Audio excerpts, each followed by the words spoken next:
Friends, hello. Welcome to this episode of Making It Up. I am Carter. I am your host. I have been doing this now for nearly 4 years, and I'm having a blast. It's a show where I just sit down and I talk with other writers, and kind of when people ask like, why did I start it? I'm interested in kind of long form conversations. I'm a big fan of Mark Maron's WTF podcast because I like kind of the idea that it's fairly unscripted and we just talk about the person's journey, not so much about any particular work, but when did you want to become a writer? What was that progress like? What was the thing that you did that actually started you on your journey? And what were the trials and tribulations along the way? Because if we know anything about the publishing industry, it is full of trials and tribulations. Before we get to today's guest, just a reminder, my current book, my current thriller, number 10, Tell Me What You Did, is out and available, and it's getting a lot of traction. So I hope you check it out. I've been getting some emails from people telling them that I'm giving them nightmares. And honestly, for a thriller writer, that is like the highest form of compliments. So check it out. You can get it anywhere books are sold. And be sure to check out, if you're an aspiring writer, my company, Unbound Writer. That's Unbound Writer, unboundwriter.com. You can go to Unbound Writer and see my offerings for one-on-one coaching, for retreats and seminars, and for self-guided online classes that we have available on the website. We have 3 classes now. We're adding several more. I'm very excited about them because they're going to be focusing on different specific authors and how they write. So kind of like a masterclass series. All right. Enough self-promotion. I feel like I have to do that all the time. Today on the show, I had my friend and the highly talented writer, James Latoile. So James is, he's published several books. In fact, he's got 2 series going on right now with 2 different publishers. His most recent release is River of Lies, which looks amazing, and that just came out in January of this year. He's got a great background story.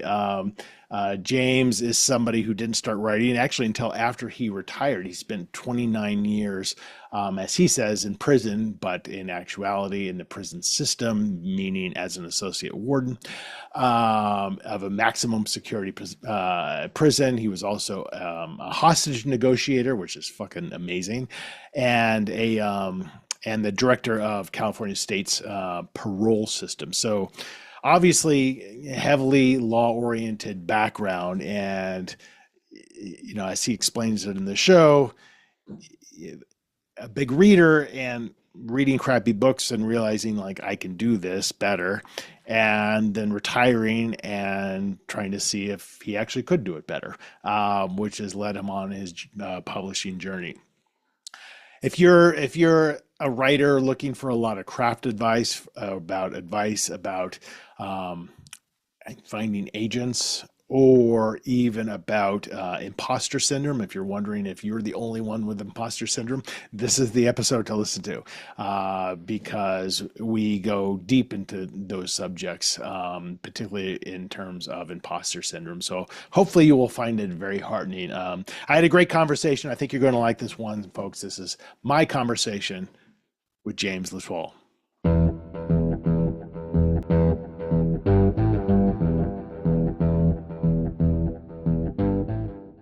I'm a native Californian. My dad kind of moved all over the state with his career, so we were bouncing around, but mostly Northern California. Okay. Yeah. Okay. And you stayed there for schooling and all that kind of stuff? Yep. You're a product of the system. Product of the system in many ways. It's changed a lot. And when I think about, we think, my partner and I from time to time about should we go somewhere? Should we move somewhere else? We've been in Colorado for, quarter century. California feels difficult to me. California feels expensive. And I mean, obviously depends on where you live. And I think we would gravitate more towards kind of a Tahoe-y kind of an atmosphere. Yep. But you've probably seen it change a lot over the years. We have the same discussions too. Like, is it time to pick up stakes and, try something new? And I just don't know where we'd go. Right. But like you, I mean, I am lucky here because I am, I'm between Sacramento and Tahoe on Highway 50. So Okay. I'm up in the foothills. I'm out of the madness, in the Yeah. city, Yeah. uh, pretty much below the snow line usually, and then above the fog line. So it's that little Goldilocks zone that Right. we have. Yeah. Right. Right. Yeah, I used to where I still work actually a little bit in the hospitality industry, but that was my schooling, that was my training, that was my Oh yeah. lifelong career. And I spent some time in operations and I worked, in hotels in downtown San Francisco for a few years Oh, and that was brutal. I can imagine. Big union boxes, Yeah. Yeah. and I'm this like squirrely little, 23-year-old manager who just it didn't matter what I said. Right. Right. So I mean, I know a little bit about your background, but I'm I'm taking the uneducated guess that you didn't have massive aspirations as a youth to become a crime writer. No, I didn't. And unlike some of the people we run across at Thriller Fest who are like in their 20s and already have their writing career mapped out, that wasn't my path. I mean, if there's an easy way to get here, I didn't take it. You Right. know, yeah, Well, the answer is there's not. So, yeah, yeah. But no, I had no aspirations to write commercial fiction, and I didn't even start putting pen to paper until after I retired. yeah, yeah, that's so I think that's amazing on a number of different levels. You and I have both interviewed a lot of different writers and no two paths are the same, but I would Right. definitely say the minority of paths are the people who get their English degree, get their MFA, and just as like if I don't publish a novel by the time I'm 25, then I'm calling it quits. It's people who I think, in my opinion, there's writing is in there somewhere in you, Hmm. and Hmm. you have no idea about it, perhaps. And if it is truly your destiny, it's going to worm its way out of you Yeah. one way or another. And like you, I was older. I was in my 30s, but I had know nothing. And I just literally one day, out of an act of boredom, I started writing, and I haven't stopped. And you think to yourself like, well, why did that happen? And you should be curious about it, but I don't know if you ever could get to an answer other than this is kind of what you were supposed to do. Yeah. I mean, because my background's a little unique. Right. I mean, I spent 29 years in prison, Yeah. you know. I Um, saw that on your website. I'm like, wait, what the fuck? So it yeah, worked well, on me. yeah. So maybe I should clarify that for others that are backing away from their screen. Um, yeah, I that was my career. I worked in the prison system. I was an associate warden in a maximum security prison, hostage negotiator, and that was my life, for that 29 years. I was always a really avid reader, since high school, at Mhm. least. And I didn't think that was my path until, after I retired. And I was sitting in with my coffee in the backyard one day reading a book, and it was just god awful. And I tossed it aside and said, "Well, I can do better than this." And Mhm. it's like, "Well, can you?" And it was like that little spark, a little challenge, and that kind of sent me down the path of finding out what this world meant and how to get there. Right. And it's crazy the number of writers I've spoken to who started their writing journey like you out of spite. I'll take Like it. the spite and tenacity, it's like I can do better than this, and you start writing like this shit is hard, but Yeah. then you're like, God damn it, I'm going to do it. Hmm. And if of course, like my first book was, I can't even believe I got an agent with my first book, but it didn't sell. And my first three books didn't sell, and that's a very common Oh yeah. story. They're like, oh, you're lucky, only your first three didn't sell. Yeah. It's a hard road to sow, but I think if the passion is there, then you don't think about it being a career. You think about it being just a great part of your day. Yeah. And those days add up, and eventually good things happen if you're willing to kind of be curious about it, be mindful about it, accept rejection, and learn from it. Yeah. But Yeah. those things kill a lot of people along the way. Oh yeah. I mean, we hear, horror stories of, authors that got that rejection and it just feels so personal. Right. And you pour your heart into this manuscript, and you get a negative comment or a rejection on it, and it's hard not to take it personally at first, and Yeah. then you learn that's part of this business. Yeah. Yeah. And I feel like it goes through an evolution. Rejection does. Like, Hmm. when you first get rejected, it's difficult, but very soon it becomes like, well, of course you're rejecting me. I don't know what I'm doing. So if you have kind of this lack of ego out of ignorance when you start, for me, that was very helpful because I didn't know any better. Oh, I didn't. No, I And didn't then know. it gets easier. And then later, after you've had some kind of foothold and some kind of success, and then you go back to getting rejected, that Hmm. sucks because you've all of a sudden you've found some confidence, which is a very hard thing for a writer to do. Right. And that gets shattered. And you're like, oh, all right. Yeah, I guess I'm just a schmuck like I always was. But Yeah. No, so true. you're working in the prison system, Hmm. but you're thinking about writing because you made the comment, I'll do this when I retire. Yeah. I really didn't put two and two together until after I retired and I was sitting Yeah. in the backyard. Um, it was just one of those things. I didn't think I had the time for it or the bandwidth for it. Yeah. And even after I started learning more about, the mechanics of it, story structure, dialogue, those kinds of things. I'm very fortunate. I live in Northern California, so I go to the Book Passage Mystery Writers Conference there in Marin County, and that's kind of where I got really connected into this work in that community. I mean, I've been a struggling author at that point. I had, I think, one book, very, very small press out, and it just didn't feel like I had the chops to do this. Mhm. And then I was in a room, small conference, and you've got, Don Winslow, Robert Craze, and Mhm. Conley in one room, Mhm. and they're talking about their imposter syndrome. I mean, it's Right. like, holy Right. shit. If they're feeling that, they just kind of validated my whole feelings. It's like, okay, I am in the right place. Yeah, totally. And yeah, and it kind of just changed my whole thinking about that process, and I just was just able to dive in and do it. Right. Because you think about writing being a meritocracy, which it mostly is. Um, I think the issue is who decides the merit. Yeah. But it's not like, it's not like because of nepotism, all of a sudden you're a best-selling author. So you have to learn. So everybody starts kind of from scratch. And yeah, I talk a lot about imposter syndrome, especially in my coaching, because I think it's helpful for a little while because I think again, that lack of ego does kind of serve you for some time.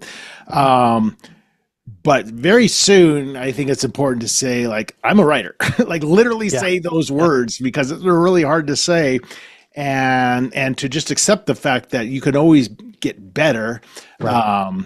and that everybody has some really bad unpublished books Oh in yeah. their background, right? Right. And I think the first couple of books that I wrote, and they're still sitting in a drawer. I mean, they were almost like therapeutic for me Right. after I got out of the prison system. It's like all that trauma and crap that I, had gone through for those 29 years. I needed a place to kind of vent that. Yeah. And those two books were that. I mean, I was able to kind of take revenge, in a Uh-huh. literary sense on Uh-huh. folks that, I didn't think were, above board. A governor's chief of staff met a very horrible, horrible, tragic death, and I felt very good about it. Um, you know, but yeah, and I think today, even though, I tell myself I'm a writer, and there's a point in every book, halfway through, I'm in that muddle in the middle, and it's like, okay, this is the book where people are going to realize I'm a total fraud, Right. and I can't do a damn thing. Right. Right. I know and even after you get published and they buy more books of yours, you write something and you have that existential crisis every time. Hmm. And it doesn't matter how best selling of an author one might be, it's there, and we see it evidenced in everybody. And I think you're right. I think writing is I think almost at its essence, a form of therapy, a form of meditation in a way, because you're so fully present in the moment. Oh yeah. You are releasing your subconscious, and whatever comes out, and you'll know you'll go back and make it more marketable later. But Right. it's your journaling, in essence. And so I always find it very relaxing to me. Yeah. And you mentioned it's almost meditative, and when it's flowing, when it's working, Yeah. I mean, that's what it feels like. It's just, it's just coming out of you. Right. Because I always say this, you're so forced to be present when you write. Whereas, this is a cliche, but maybe you're in your corporate day job and you can think about a million things at once. You can multitask, but this is you. This is your work. And if you're not fully present, then it's going to show. And then once you get into that rhythm, you're like, I really just like the escapism of being in this world for an hour a day or however Whatever much it it is you're Yeah. writing. Yeah. How did that first book sell? The first book, the very first one I had before I even got my agent, very small publisher, it did okay, and it's still trickling in. But after I got my agent, got the first, really bigger deal, things started to pick up slow, but it was okay. Yeah. So it's just been kind of ramping up slowly over time. Yeah. And I think we have similar stories like that. And, again, you and I have talked to a number of authors, and we've seen it all. We've seen the shiny debut that knocks it out of the park, followed by not so great success. We've seen the ups and downs, and we've seen the slow, steady climbs. And what I love about it is the best is always yet to come, potentially. Yeah. Like, you don't know, you could be 80 years old and have your breakout novel, and that totally happens. You published, and then you got an agent. Mm-hmm. Now you're learning a lot more about the industry, which is a very opaque, confusing industry. And going into all this, we don't know anything. So we don't know, like, things that were told later was a bad decision. Right. But one thing I could see a potential agent saying is like, oh, I don't like the fact that you've already published with a small publisher, because I wasn't part of that, and was that an issue at all? I think it came up in the discussion when I got a call from the publisher and we talked about it. But it was such it was a standalone human trafficking thriller set somewhere else. And what I was working with them on was an urban police procedural kind of a thriller. Okay. So it was different enough that they felt okay with it. Yeah. Okay. And because, I've had discussions in the past where you have a few books out and they're doing okay, but you start to feel like, all right, am I at the ceiling? Like, what is, and then you start having those conversations like, should I have a pen name? Which are very weird things to consider, and people do it all the time. And a lot of people think authors do that to kind of protect their identity, but it's totally, what I've witnessed is it's mostly marketing. It's like, I wasn't selling under this name, and now I'm tainted goods. And because you put a book out there, any future publisher can look at your sales, can look at your reviews, and be like, we'd rather like have this person be like unknown, so we can make them into the mold we want to make them in. Right. Did you ever kind of go? You've got such a great name. I would think that you wouldn't ever want to have written under a pen name, but was that ever a consideration? It was a consideration at one point, because I was trying to expand out and do some different kinds of things, almost paranormal kind of stuff. Yeah. And that's still on the back burner, but for that kind of genre switch, we were actually thinking about a pen name for that. Yeah, and that makes sense. But what people don't realize is like, I want to do one kind of magical realism book. And so we'll do that under a different name, but then no publisher is interested unless they don't want to say like, oh, all you ever want to do is this one book. Well, then why would we take this on?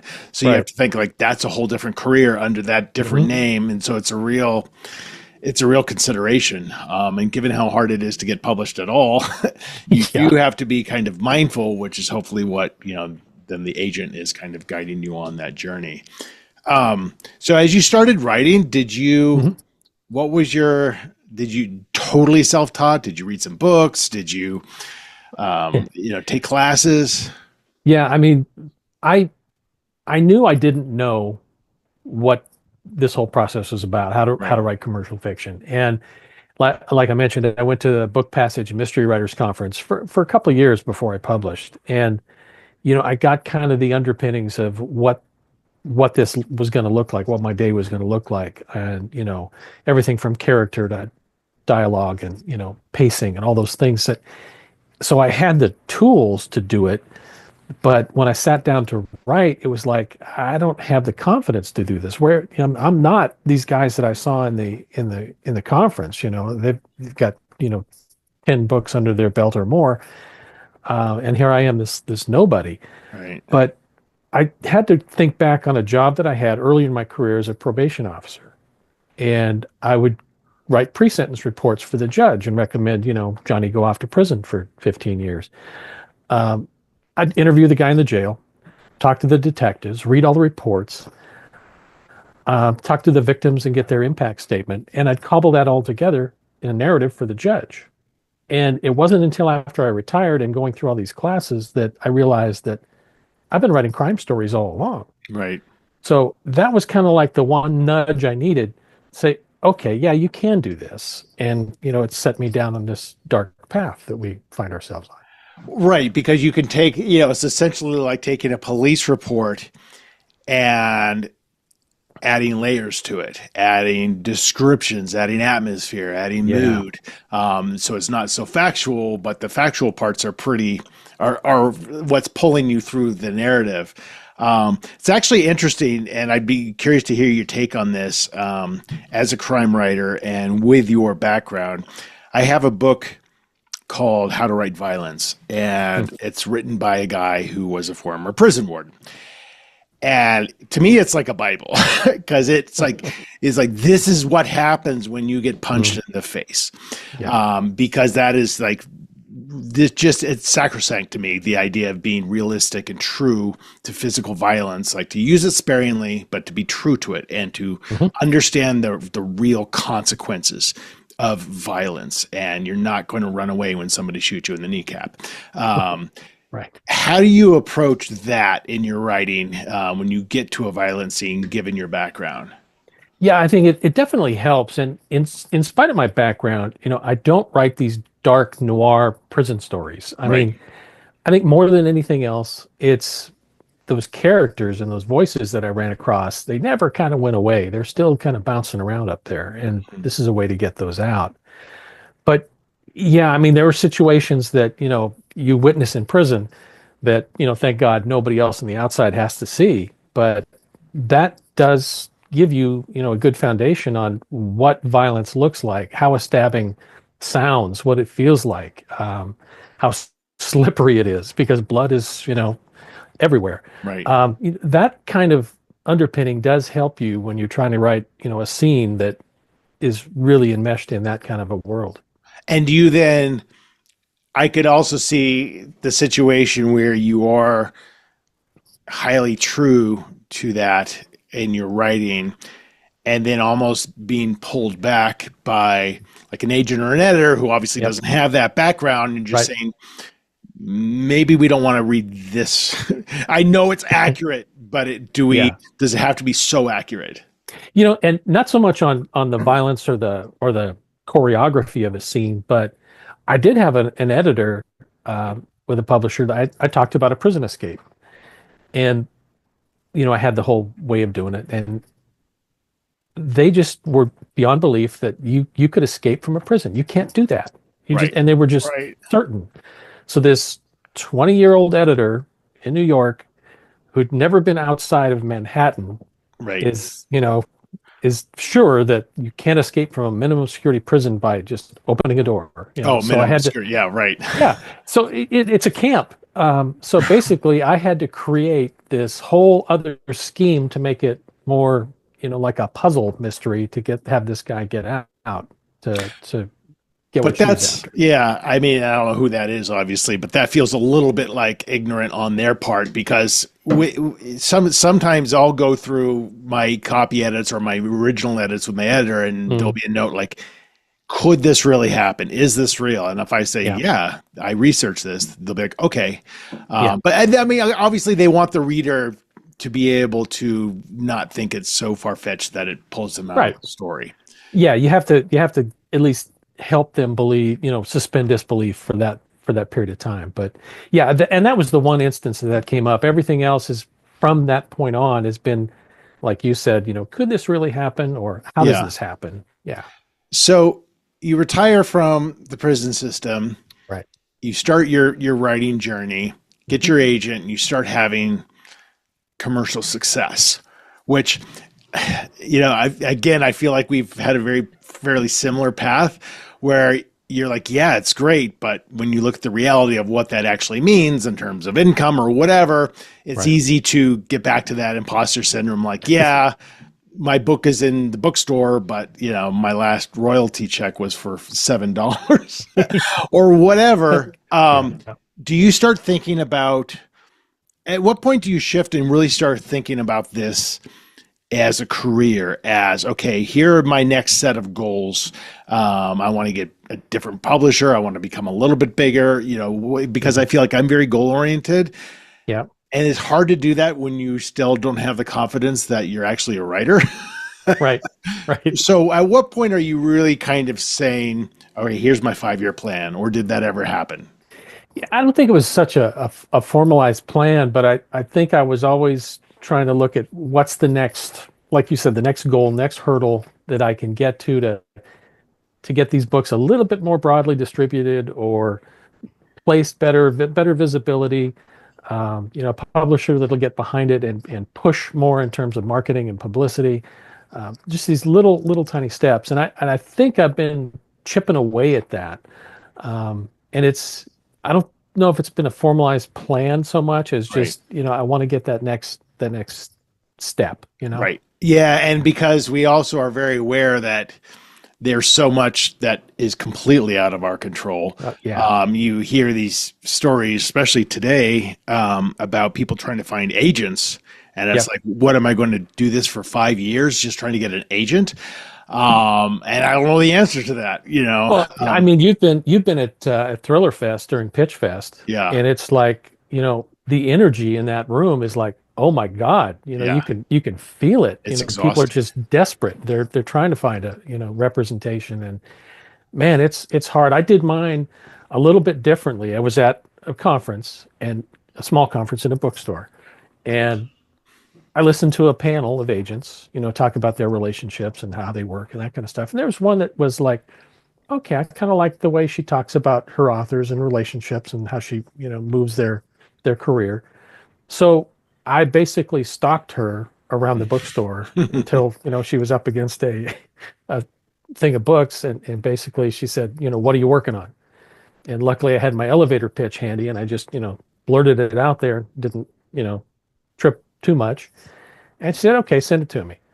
So, in a matter of weeks, we had a discussion back and forth, and we got signed. That's So amazing. yeah, and I've been with her now for, 10 years. Yeah. And I've been with mine for 21, and you don't hear that very often. Mm-mm. It's funny, like people jump ship.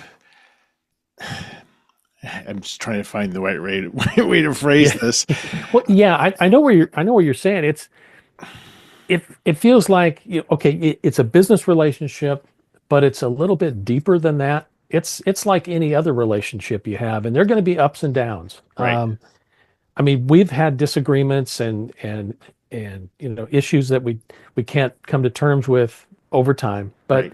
it always just comes back to, here's the next project and here's what we're working on. Yeah. And I think what's tenuous about it is because success in the world of publishing is so hard to come by. Yeah.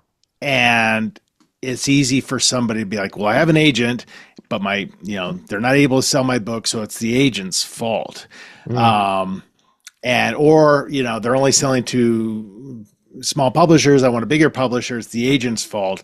And I'm not saying it's, that you can't have different success with a different agent, but you have to write an undeniable book. Right. That's the minimum thing you have to do. Right. And if you don't do that, then the best agent in the world isn't going to get you a 6-figure deal on it. Right. Because it's just a book that sounds like all the other books.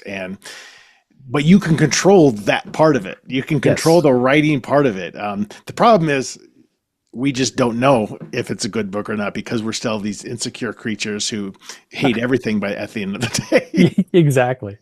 And, it's that other part of it, beyond the things that we can control that, when I first broke into this, I didn't know what I didn't know. Right. That whole business side of the publishing world, that was a completely new environment for me. Right. So that was a learning curve, this whole business model, that publishers have, and, the contracts and royalties and reserves and, all those things were foreign to me. Right. So it was a learning process. Right. And it's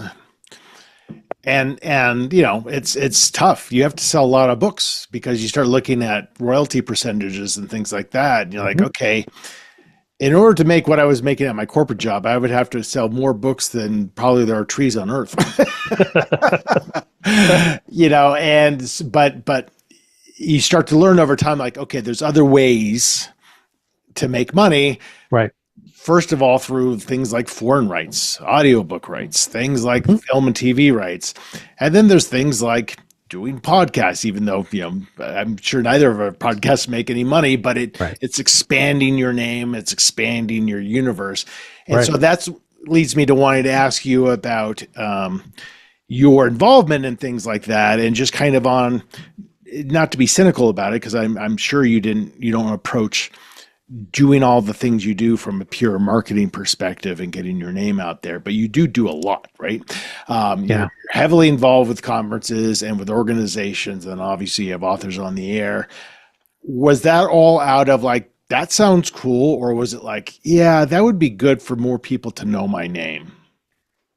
The visibility is great, but that's not why I joined, like ITW or Mystery Writers of America or Sisters in Crime. I mean, to me, it was part of being connected to that community of writers, because we're tucked in our little rooms for, hours at a time by ourselves, like with our little monk's hood on and, our quilts, everything else, a candlelight. But, there's something about when we get together at conferences or in organizational kind of settings, there's a camaraderie there that, it's really rare. And coming out of prison, I didn't expect that kind of reception. That these other writers, they're not competitors. No. We all support one another. Right. That blew me away. I did not expect that at all. Yeah, that's true. And like, no one's sitting there saying like, well, if they buy his book, they're not going to buy my book for $15. That's just not the case. And you realize how completely selfless these people are. That's not to say we don't all go through periods of, envy, Sure. And that's been a tough thing for me to kind of figure out over the years, of just like, well, why did he or she get this and I didn't get this? And, that you're allowed to do that, but it needs to be kind of short-lived because it serves zero purpose. Right. But figuring out how to not feel that sometimes can be a little bit challenging, right? Yeah, it does. Because you see some success and it's like, you're cheering them on and you're happy for them. And it's like, what do I have to do to get that? And that kind of thing. Do I have to do this creative thing, like put a freaking QR code in the middle of my book to have an actress come in? That sounds so staged. which was really cool in your book, by the way. But but I think that does go back to like, all you can do is focus on the joy of writing. Yep. And it's so hard to do, but that's part of the joy. But like, if you just, I'm convinced that if you just sit there and you write the story you want to write, and you're not thinking about the market, you will be a little bit, because that's part of your brain. But if you're just like, I think this is what happens, and you enjoy the process, that's not to say you're going to have immediate success, but I think success will come in whatever form you want to define it, because it's all coming from an organic place of talent and happiness in a way. I don't know. Yeah, I mean, there is definitely a feeling that, when you're sitting down and writing, you're getting that story out, and there's some kind of endorphin release or whatever, because it feels right. It feels good. This is what you're supposed to be doing. And that marketing aspect, to me, kind of starts to creep in revisions when I'm going through that, and I want to tweak this just a little bit and maybe say something differently, in the story. That's kind of where I kind of creep. The scope creep gets over there that way. Yeah, but even knowing even knowing the right answer is difficult, because that right answer is nebulous at best and changing all the time. Right. Sometimes if I look at a book, even one of my books that maybe did better than another book, I'll be like, well, should I just try to do that kind of a thing again? And that's probably never the right answer. Right? Right? Because you could, you look at Dan Brown's Da Vinci Code versus his Angels and Demons, very similar books, obviously. But generally speaking, you're chasing a dragon that's going to have flown away by the time your next book is coming out. Yeah, I think, as writers, we're evolving and changing, and I think our work does too, as we're, moving on our path. I've seen my approach change. How I write is evolved, and even what I want to try to package in a book in terms of tone, that's changed. So I think it's always evolving. But what would be a significant change that you can look back on your career? It's like, with my third book, I remember I just totally shifted gears and started writing X, Y, or Z. Yeah. I think at about book 2, I really switched over from being an organic writer to a plotter. Oh, interesting. And to me, it made more sense in my process. Yeah. In that second book, I was just free flowing it, writing it, and there was so much revision and course correction and changes that I needed to do at the end of that book in revision, that I knew I needed more of a safety net. Right. So that's why I switched over to being, more of an outliner, where I knew the story and knew where these guideposts were. And, I always had those to check in with. Yeah. I could still go on my little adventures, but right. I always have that safety net to come back to. I mean, I would probably argue that outlining was probably your organic nature. Maybe. I think I recommend everyone try it however they can and see all of a sudden this feels more right to me than because I've tried outlining, and I'm working on something now that I'm like I literally started maybe 3 weeks ago, and I'm like, all right, I'm going to really figure out, because I don't know where it's going. So I'm going to really try to figure out the first, 20% of the book. Right. And I spent 3 days just sitting looking at, and I'm like, I just got to write. And you start writing, and then all the ideas start coming up, but I need to be physically writing for that to happen. Yeah. And so I'm like, this is just how my brain works. I would love to be able to outline. I'm so jealous of people who could just see the story and then all of a sudden they just have to write it. I'm like, that's amazing. Yeah. Oh yeah. You hear stories like, Jeffrey Deaver has, 140-page outline of his book, and, you just fill in the adverbs at that point. Right. It's a big Mad Lib. Yeah. But that's not me.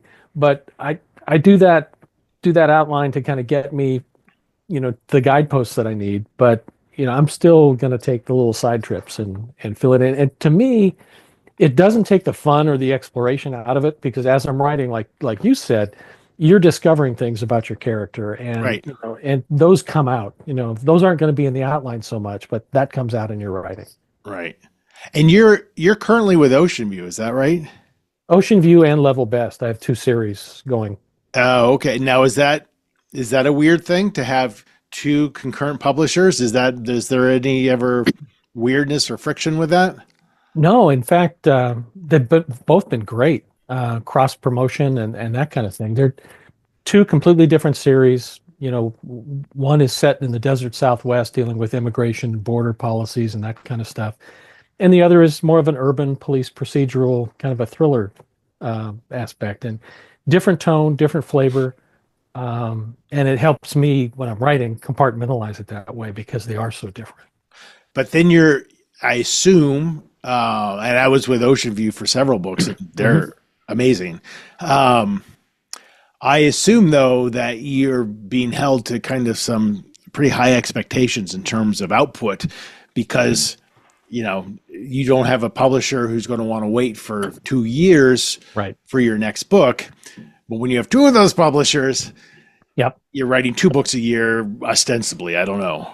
Yeah, that's pretty much been the case for the last year and a half, 2 years. Yeah, and luckily the release dates are staggered, so it's about every 6 months. I've got to turn in another chunk. So Wow. yeah, it's forced me to be more disciplined Yeah. in my writing time, and it kind of reinforces my need to outline so I know exactly where I'm going. So when I sit down, I can just drop right into the story and get to it. So what is your writing schedule like?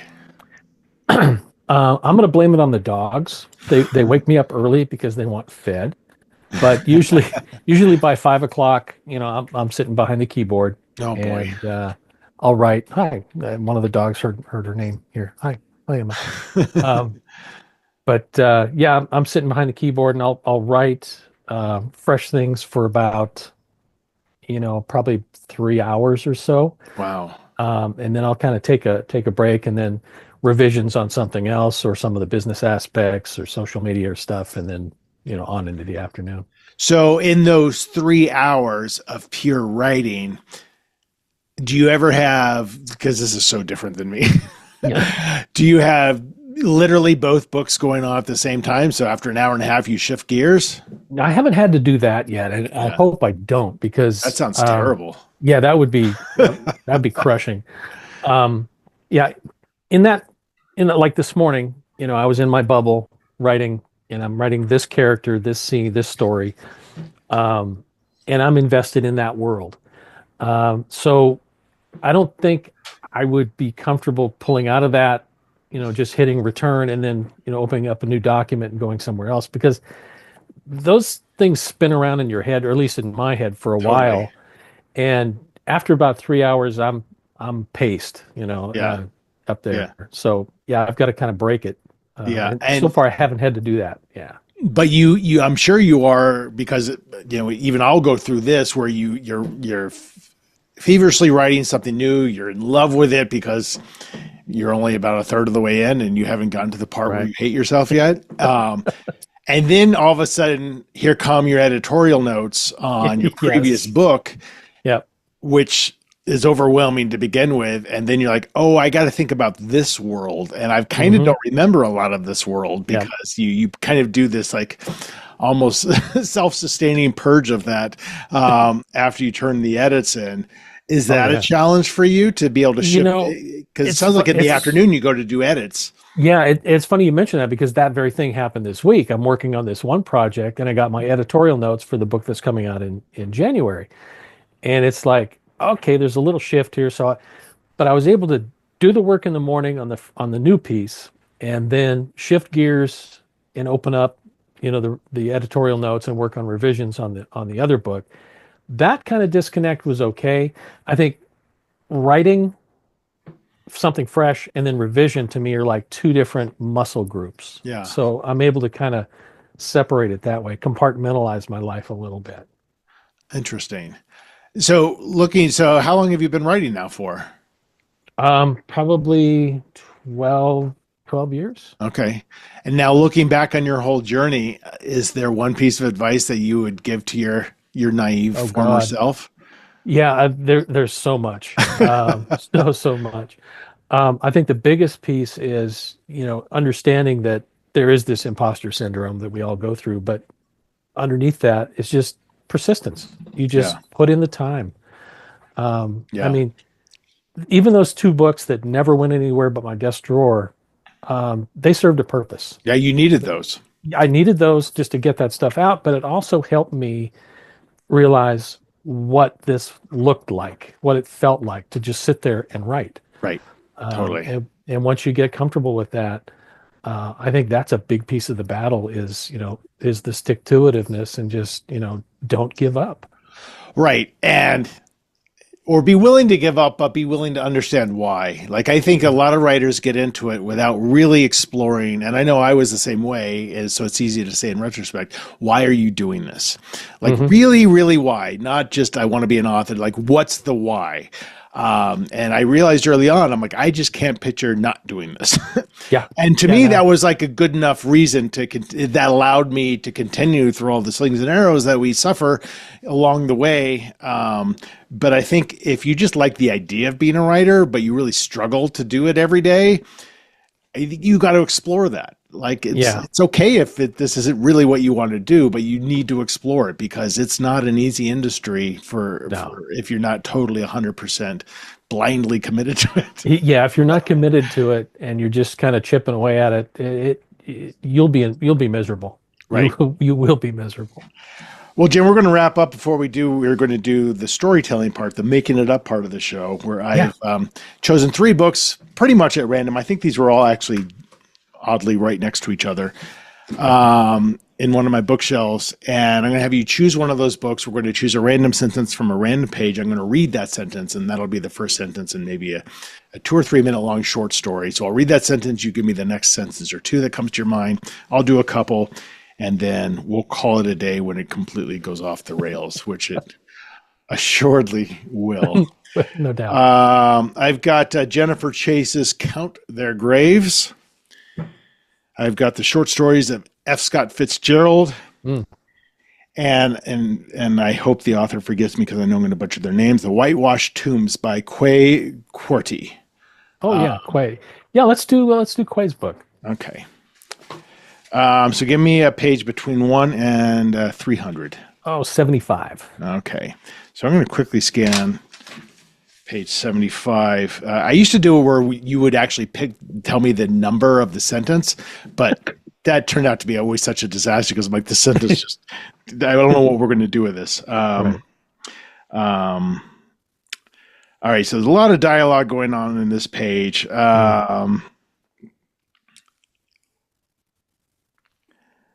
All right, so I'm just going to read this, and you do whatever you want with it. Okay. It's pretty open-ended. The character's name is Ansa. Ansa smiled tolerantly and nodded his ginger head. Yes, of course. That's tough. So, yeah. And I'm happy to go first if you'd rather. Yeah, go ahead and lead off here. Okay, I'm going to read the sentence again. Ansa smiled tolerantly and nodded his ginger head. Yes, of course. I knew he was going to say that because Ansa has been my yes man for 15 years. But even for him, I could see the hesitation. Maybe it's even a little bit of a fear. But I need him to do this for me. Very good. Ansa has been by my side for 15 years, but there's something in his posture that tells me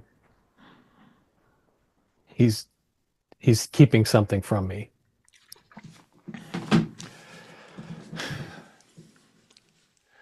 I don't have the luxury of time to worry about this now. Now is a time for action. I want it to be bloodless, I told him. Whether it looks like an accident or not doesn't concern me. But it's an offense to his family if his blood touches the floor. And that wasn't going to be a concern because at that moment, behind Ansa, 3 of the biggest men I've ever seen came with their machetes bared. This was spiraling out of control. There's been a few moments in my life where I thought they may be the last, but none as tasty as this moment right now. I could feel it in my feelings, the oncoming death. If there was a way out of this, I couldn't see it. Nice. And when I thought the end was near, the machetes were raised and they came down on Ansa.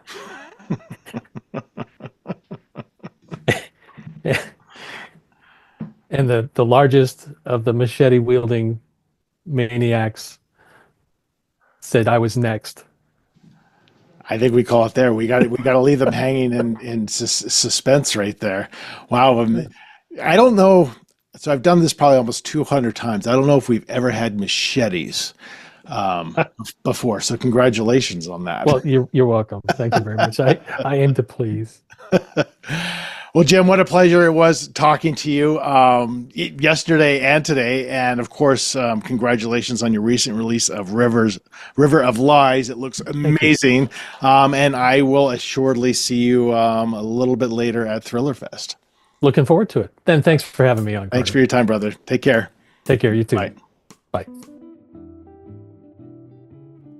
All right, friends, that is it. That is my conversation with James Latoile. Fantastic time together, and quite a gritty little machete-based story that we made up. So kind of proud of that.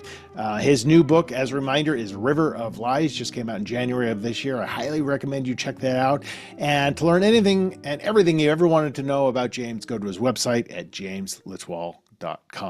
And you can pop on over to carterwilson.com if you want to check out my books, subscribe to my newsletter, all that good stuff, and head on over to unboundwriter.com if you're interested in one-on-one coaching, online classes, or learning about upcoming retreats and seminars that I teach, all about writing. So that is it. Friends, thank you for listening and or watching to the show. I hope you go out and stack up on all James Latoile's books. Another episode of Making It Up will be out just next week. In the meantime, take care.